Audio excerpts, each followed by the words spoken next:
2020 was historic for NASA. We launched humans to the International Space Station from America again, made progress on our plans to return humans to the Moon and explore Mars, had an unprecedented encounter with an asteroid, and displayed perseverance and resilience in space and on Earth, all while helping the country deal with a global crisis. Here's a look back at highlights from those and other things we did this year at NASA.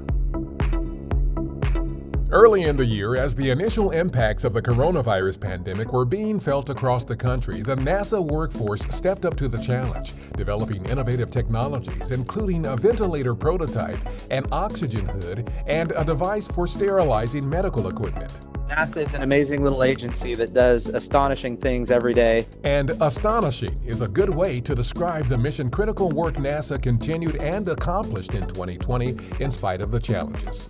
Liftoff of the Falcon 9 and Crew Dragon. Go NASA, go SpaceX, Godspeed, Bob and Doug. It was a landmark year for humans in space and for how we get them there.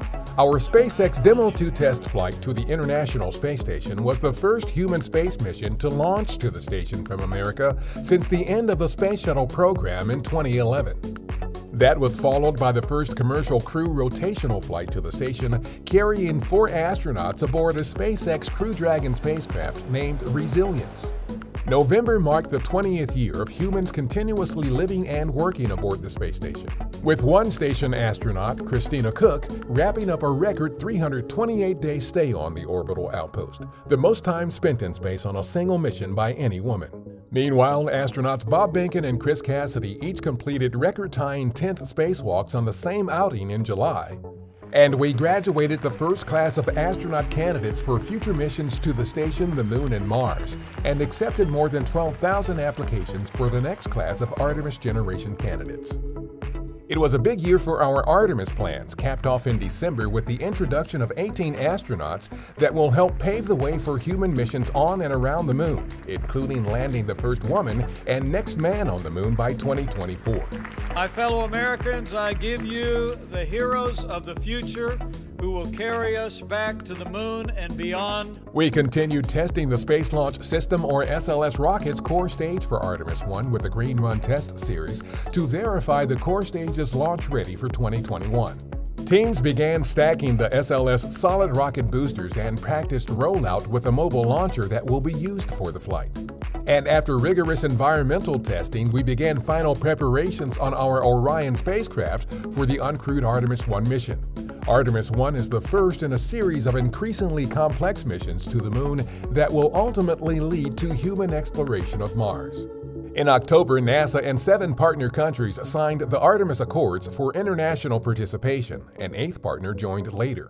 We finalized agreements with the European Space Agency and the Canadian Space Agency to collaborate on our Gateway lunar outpost. We worked with private industry on Artemis, selecting 3 U.S. companies, Blue Origin, Dynetics, and SpaceX, to design and develop human lunar landing systems. We also selected SpaceX to be the first U.S. company to deliver experiments and other critical cargo to the Gateway. We announced the first scientific investigations for the Gateway will be a study on solar particles and solar wind, and one on how to keep astronauts safe from radiation. We made multiple task order awards and payload assignments as part of our Commercial Lunar Payload Services, or CLPS initiative, to work with American companies to send science and technology to the lunar surface. We selected Astrobotic to send a golf cart-sized robot called Viper to the Moon's south pole in search for water, and solicited bids from CLPS partners to fly a suite of science and technology payloads to the Moon in 2022. We had a steady stream of groundbreaking science missions in 2020. And we have touchdown! October saw a first for the agency when our OSIRIS-REx spacecraft touched asteroid Bennu and collected sample material.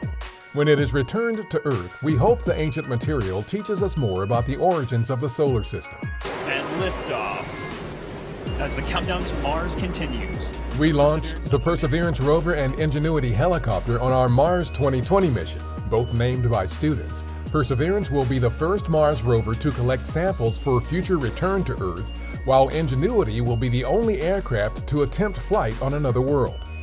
We teamed with the European Space Agency on the Solar Orbiter mission that will provide the first ever images of the Sun's poles and unique insight into how the Sun affects the space environment. The Sophia Flying Observatory confirmed for the first time the existence of water molecules on the sunlit surface of the Moon. We identified a molecule in the atmosphere of Saturn's moon Titan that has never been detected in any other atmosphere. This could point to the presence of more complex compounds there that are favorable to life. And we celebrated 30 years of our Hubble Space Telescope, which continues to enhance our understanding of the cosmos and quite literally our view of it. NASA space technology in 2020 helped to advance future exploration, science, and aeronautics capabilities and benefit life on Earth.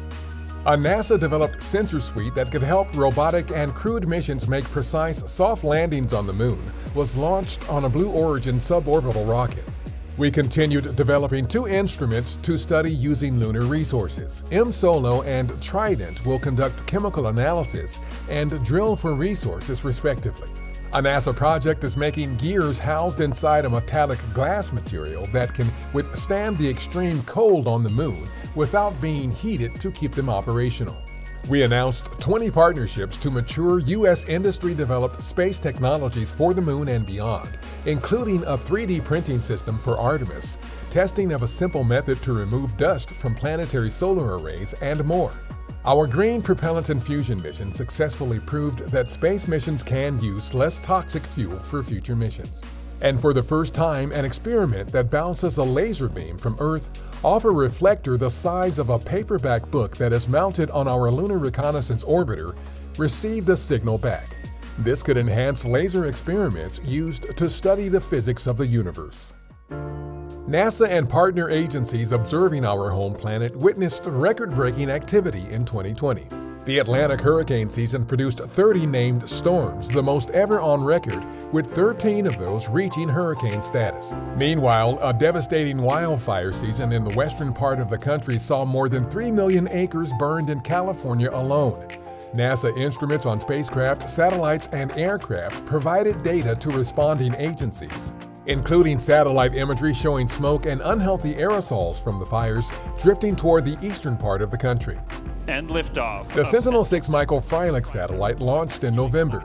It is the first of two identical satellites scheduled to make global sea level observations for at least the next decade.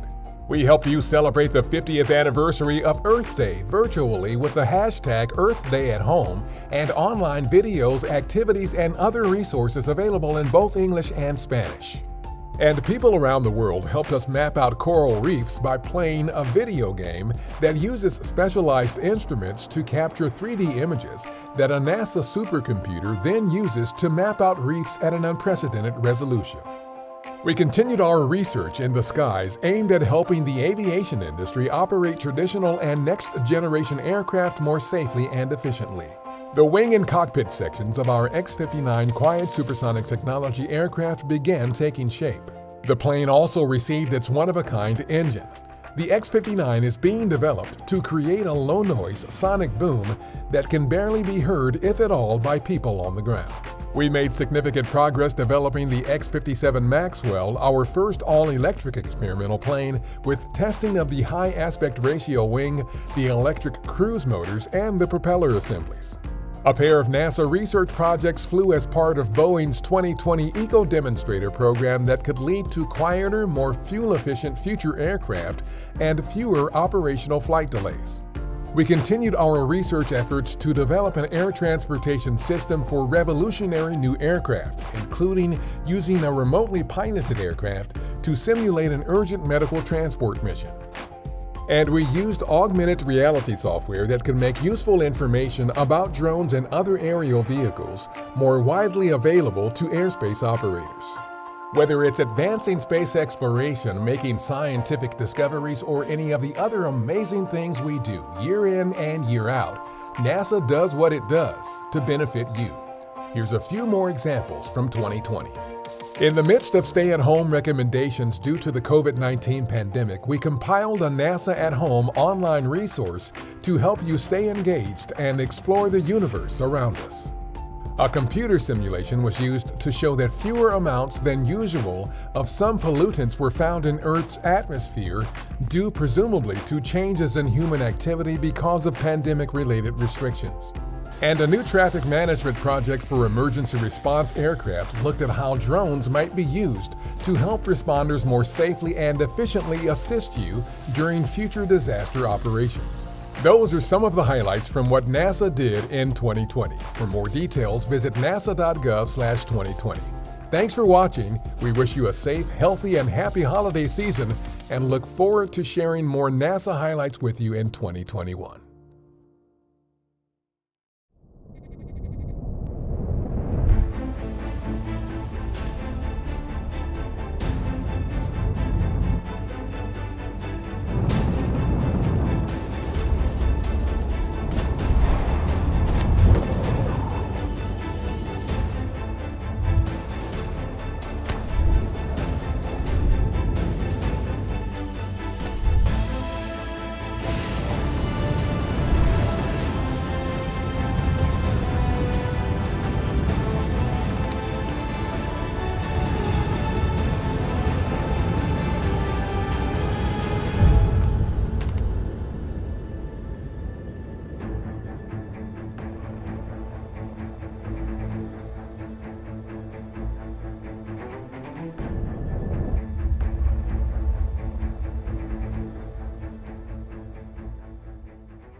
We are working on something that is the cleanest we've ever really attempted to send into space.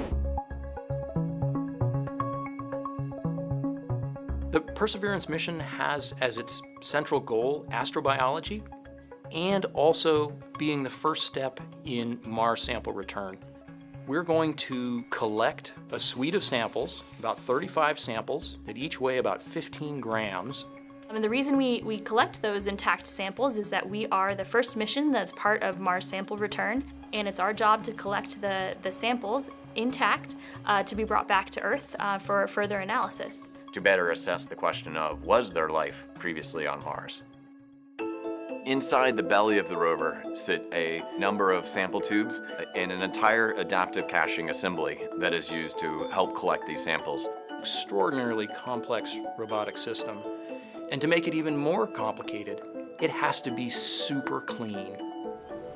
We don't want to have these samples come back from Mars and discover life in them, but then realize, oh, that's life that was in the apparatus when we sent it to Mars. That was a big challenge for the mission because we were meeting cleanliness standards that no rover mission has ever had to meet before. The requirements that we have for this mission are extraordinarily challenging. Once we would go through machining the tube itself, getting all of our protective coatings on there, and then looking at our beautiful tubes, we found carbon contamination in places we were not expecting. So as a team, we all had to really come together and look at the entire manufacturing process, how we're handling these tubes. We had to start polishing the interior bore prior to putting on some of our protective coatings. It meant having to come up with an entirely new technique to clean all of the hardware and demonstrate that the hardware could maintain that cleanliness all the way to Mars. That's what JPL does. I mean, we discover problems and then we solve them. Having these very strict controls and this record of how much contamination or how clean these tubes are prior to going to Mars is essential for that return sample science. Great discoveries require remarkable evidence, and so the cleanliness of the sample tubes and of all of the hardware that's going to be collecting those samples is paramount in making sure that the evidence and that the story and that the discoveries that come from these samples that are brought back are irrefutably Martian.